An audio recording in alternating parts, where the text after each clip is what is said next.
अस्सलामु अलैकुम वरहमतुल्लाहि वबरकातुहू। जो शख्स कुरान की 2 सूरतों को 7 बार पढ़ लेता है, जमीन अपने छुपे हुए खजाने उसके लिए जाहिर कर देती है। आसमान से उसके लिए रिज्क के दरवाजे खोल दिए जाते हैं और ऐसे शख्स पर रिज्क और दौलत की बारिश बरसने लगती है। सोचो, अगर एक दिन सुबह उठते ही तुम्हारे पास करोड़ों की दौलत हो जाए तो क्या तुम शुक्र करोगे या गुरूर में आ जाओगे? आज मैं तुम्हें एक ऐसा वाक़या सुनाने जा रही हूँ जिसमें छुपा है ज़मीन के अंदर दबा खजाना और आसमान से उतरती दौलत की बारिश। ये कहानी सिर्फ किसी पुराने ज़माने की नहीं, ये सबक है आज के हर उस इंसान के लिए जो दौलत चाहता है लेकिन अल्लाह की नेमतों को हल्के में लेता है। और आखिर में मैं आपको एक ऐसा वजीफ़ा बताऊंगी जो अगर आपने कर लिया तो इंशाअल्लाह दुनिया की कोई ताकत आपको फ़क्र से नहीं रोक सकती। तो वजीफ़े से पहले ये वाक़या सुनिए, हज़रत सुलेमान अलैहिस्सलाम और परिंदों का वाक़या। मैंने एक बहुत दिलचस्प और अजीबोगरीब वाक़या पढ़ा जो हज़रत सुलेमान अलैहिस्सलाम और परिंदों से जुड़ा हुआ है। एक दिन हज़रत सुलेमान अलैहिस्सलाम ने महसूस किया कि जब परिंदे हर रोज़ फ़िज़ा में उड़ते हैं तो उनके दरमियान एक खला यानी खाली जगह होती है जिससे आसमान दिखाई देता है। जब ये खला बार बार नज़र आया तो आपने परिंदों से पूछा, ये खला किसका है? परिंदों ने अर्ज़ किया, या नबी अल्लाह, ये खला कौवे के लिए है। आपने फरमाया कि कौवे को हाजिर किया जाए। जब कौवा लाया गया तो हज़रत सुलेमान अलैहिस्सलाम ने उससे पूछा, तुम बाकी परिंदों के साथ क्यों नहीं उड़ते? कौवे ने जवाब दिया, मेरे पास एक उर्ज वजह है जिसकी वजह से मैं परिंदों के साथ नहीं उड़ सकता। आपने पूछा, क्या उर्ज है? कौवा बोला, मेरा बाप बहुत बूढ़ा हो चुका है, उसकी उम्र 500 साल है, वो हरकत नहीं कर सकता और उसके पर भी झड़ चुके हैं, वो अब किसी काम का नहीं रहा। जब बाकी परिंदे उड़ते हैं तो मैं अपने परों से उसे ढाँप लेता हूँ ताकि शिकारी परिंदे उसे खा ना जाए। हज़रत सुलेमान अलैहिस्सलाम ने हुक्म दिया कि कौवे के बाप को लाया जाए ताकि देखा जाए कि कौवा सच बोल रहा है या नहीं। जब कौवे का बाप लाया गया तो वो बिल्कुल वैसा ही था जैसा कि कौवे ने बताया था। आपने उससे पूछा, तुम्हारी ज़िंदगी में सबसे अजीब बात क्या थी? वो बोला, जब मैं जवान था मैंने एक शहर देखा था जिसकी दीवारें, दरवाजे और हर चीज़ सोने की बनी हुई थी। जब मैं वहाँ उतरा तो वहाँ के लोग मुझे देखकर खुश हुए और मुझे एक ऊँट तोहफे में दिया। उस ऊँट का गोश्त मैंने और दूसरे शिकारी परिंदों ने खाया। फिर कुछ वक्त बाद कहत सूखा आया और मैंने सोचा कि दोबारा उस शहर में जाऊं, शायद कुछ और मिल जाए। जब मैं वापस वहां पहुंचा तो देखा वो शहर अब चांदी का बन चुका था। वहां के लोगों ने मुझे एक बकरी तोहफे में दी, उसका गोश्त मैंने खाया और चला गया। फिर कुछ साल गुजरे और मैंने फिर से वहां जाने का इरादा किया। जब मैं तीसरी बार वहां पहुंचा तो देखा कि वो शहर अब मिट्टी का बन चुका है और वहाँ के लोगों ने मुझे कुछ भी नहीं दिया। ये मेरी ज़िंदगी की सबसे अजीब बात थी। हज़रत सुलेमान अलैहिस्सलाम ने पूछा, क्या तुम्हें अब भी उस शहर का मुकाम याद है? कौवे के बाप ने कहा, हाँ मुझे याद है। तो आपने हुक्म दिया कि कौवे को फर्श पर बैठाया जाए और हवा में उड़ाया जाए। जब वो लोग उस मुकाम पर पहुँचे तो आपने पूछा, कहाँ है वो शहर? कौवा बोला, यहीं था। आपने हुक्म दिया कि ज़मीन से मिट्टी हटाई जाए। जब मिट्टी हटाई गई तो वहाँ एक पुराने शहर के आसार मिले। आपने फिर हुक्म दिया कि उस शहर में कोई जानदार तलाश किया जाए। कुछ ही देर बाद जिन्नात और हवा ने आकर बताया कि एक कुएं में एक बड़ा सांप मिला है जिसकी उम्र 300 साल है।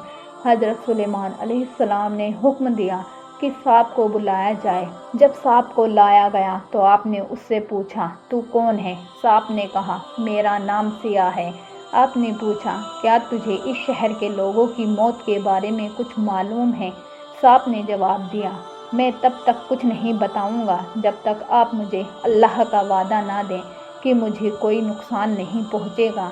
हज़रत सुलेमान अलैहिस्सलाम ने कहा, मैं तुम्हें अल्लाह का वादा देता हूँ کہ جب تک تم کوئی غلط کام نہ کرو تمہیں کوئی نقصان نہیں پہنچے گا۔ سانپ نے کہا، اس شہر کے کچھ لوگ اللہ کی نعمتوں سے بغاوت کر چکے تھے تو اللہ نے مجھے ان پر مسلط کیا اور میں نے کنویں کے پانی میں زہر ملا دیا جس سے وہ سب مر گئے۔ یہ سننا تھا کہ حضرت سلیمان علیہ السلام نے حکم دیا کہ شہر کو دوبارہ تعمیر کیا جائے۔ جب شہر دوبارہ اپنی پرانی حالت میں واپس آیا تو آپ نے حکم دیا کہ سانپ کو قتل کر دیا جائے۔ سانپ نے چلا کر کہا، اے اللہ کے نبی، آپ نے مجھے اللہ کا وعدہ دیا تھا۔ حضرت سلیمان علیہ السلام نے فرمایا، ہاں میں نے تجھے وعدہ دیا تھا کہ جب تک تم شریعت کے خلاف کچھ نہ کرو تم محفوظ رہو گے، لیکن تم نے ایک شخص کو نہیں بلکہ ایک پوری قوم کو قتل کیا ہے۔ پھر آپ نے حکم دیا کہ سانپ کو قتل کر دیا جائے۔ اس کے بعد اس سانپ کے دانت شہر کے دروازے پر لٹکا دیے گئے۔ جب لوگ وہاں سے گزرتے تو پوچھتے، یہ کس کے دانت ہیں؟ تو جواب ملتا، یہ سانپ سیاہ کے دانت ہیں۔ وقت گزرنے کے ساتھ ساتھ لوگ کہنے لگے، یہ سیاہ کے دانت ہیں، پھر صرف نابے سیاہ کہنے لگے اور پھر آخر کار اس شہر کا نام پڑ گیا نابلس۔ اس واقعے نے ہمیں سکھایا کہ اللہ کی رحمت بے مثال ہے۔ وہ چاہے بے مثال ہے، وہ چاہے جب جسے مٹا سکتا ہے اور جب چاہے کسی کو آباد کر سکتا ہے۔ جیسے لوگوں کو اللہ نے پھر سے آباد کر دیا۔ اللہ کی رحمت بے مثال ہے۔ اللہ جب جسے چاہے رحمت دے، دولت دے، رزق دے، بس یقین کرنا چاہیے اور اللہ سے دعا کرتے رہنا چاہیے۔ اب عمل کی باری۔ قرآن کی 2 سورتوں کا وظیفہ، رزق اور دولت کی بارش کا وظیفہ۔ جو شخص قرآن کی ان 2 چھوٹی سورتوں کو روز 7 مرتبہ پڑھتا ہے، اللہ تعالیٰ اس پر رزق اور دولت کی بارش فرما دیتا ہے۔ زمین اس کے لیے اپنے چھپے ہوئے خزانے ظاہر کر دیتی ہے اور آسمان سے رزق کے دروازے کھل جاتے ہیں۔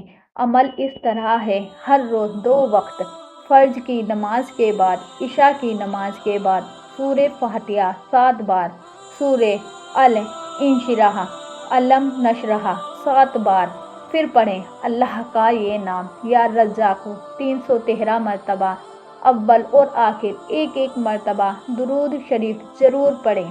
یہ وظیفہ کس کے لیے ہے؟ جو لڑکی یا عورت گھر میں بیٹھ کر بھی برکت چاہتی ہے، جن کے گھر میں کبھی نہ کبھی تنگی محسوس ہوتی ہے، جو چاہتی ہے کہ بنا کسی کے آگے ہاتھ پھیلائے اللہ رزق عطا کرے۔ سکوں کی طرح قیمتی عمل۔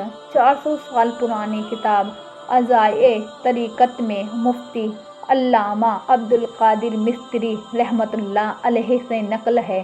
یہ وظیفہ ایسے لوگوں کے لیے ہے جن کی قسمت جیسے بند ہو چکی ہو، لیکن جب انہوں نے یہ عمل کیا تو اللہ نے ان کی زندگی کو دولت اور رحمت سے بھر دیا۔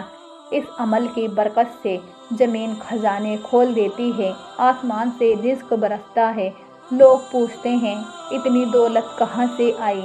اللہ تعالیٰ آپ کو ایسی جگہ سے دولت عطا فرماتا ہے جہاں سے آپ نے سوچا بھی نہیں ہوتا۔ اگر آپ بھی چاہتی ہیں کہ اللہ آپ کے لیے آسمان سے رزق کے دروازے کھول دے، زمین آپ کے لیے اپنے چھپے ہوئے خزانے ظاہر کر دے اور آپ کے گھر میں ہر طرف برکت، سکون اور کافی دولت ہو، تو بس ایک چھوٹا سا عمل اپنی زندگی میں شامل کر لیجئے۔ ہر روز 2 وقت، فجر کی نماز کے بعد، عشاء کی نماز کے بعد سورہ فاتحہ 7 بار، سورہ الانشراح، عمل نشرح 7 بار، اللہ کا نام یا رزاق 313 بار، اول اور آخر 1 مرتبہ درود شریف ضرور پڑھیں اور پھر اللہ سے توکل سے کہیے، اے میرے رب، تو ہی ہے جو میرا رزق دیتا ہے۔ مفتی علامہ عبدالقادر مستری رحمۃ اللہ علیہ نے فرمایا تھا، یہ وظیفہ وہ دروازے کھولتا ہے جو انسان کو خواب میں بھی نہیں دکھتے۔ تو پیارے بھائیوں اور بہنوں، ابھی آزما کر دیکھیے، شاید آپ کی قسمت بھی کسی چھپے ہوئے شہر کی طرح اللہ کے حکم سے آپ کے سامنے آ جائے۔ دعا: یا اللہ، جو بھی اس ویڈیو کو دیکھ رہا ہے اسے حلال رزق عطا فرما، اس کی دعاؤں کو قبول فرما اور اس کی جھولی کو بھر دے۔ اپنی رحمتوں اور برکتوں سے۔ آمین یا رب العالمین۔ اگر دل کو یہ باتیں اچھی لگی ہوں تو اس عمل کو اپنی بہنوں، ماؤں اور سہیلیوں تک ضرور پہنچائیے۔ سبسکرائب ضرور کریے گا، کیونکہ اگلی ویڈیو میں ہم لے کر آئیں گے ایک ایسا عمل جو تالے کھول دے گا اس قسمت کا جو برسوں سے بند پڑی ہیں۔ اللہ حافظ۔